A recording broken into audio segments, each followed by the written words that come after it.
आज कटक सहर विशिष्ट व्यक्ति माने कन्वेंशन में सामिल होती। यहाँ गोटे नागरिक कन्वेंशन विशेषकर छात्री महिला मान सुरक्षा को सुनिश्चित करने दाबी रे आमे ये कन्वेंशन को ऑर्गेनाइज करूँ।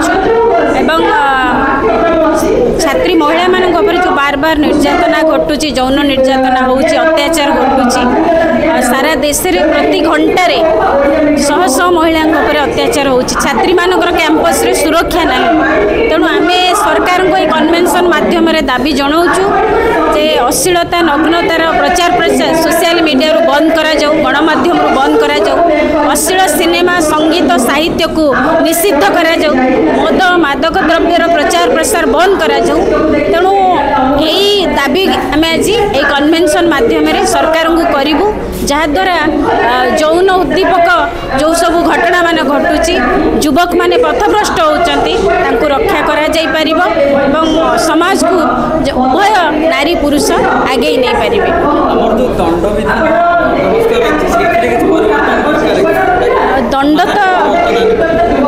दंड तो निश्चित रही, किंतु दंड को ठीक भाव में कार्यकारी करी न पारिबा फल दोषी भी बार बार खसी जाउछि। किंतु केवल दंड विधान माध्यम हेनी, दंड विधान सहित सरकार को जोटा मु कहूली निर्दिष्ट पदक्षेप सरकार नवा दरकार। अश्लीलतार प्रचार प्रसार मद को बंद करवा यही पदक्षेप सहित दंड विधान रहिले यही घटना बंद हो पाए।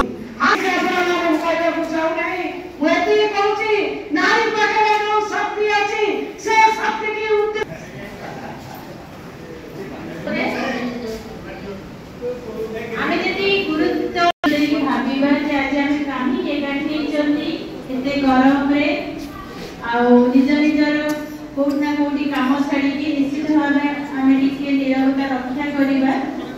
आज जदि आम सौम्याश्री कथा भाविबा जिते झील चलीगले परिवार कथा भाविबा, परिवार में जोड़ी जो मानकर विभिन्न परिस्थिति की नहीं भाविबा, निश्चित भाव आम गुरुत्व रखा। आज सम्मेलन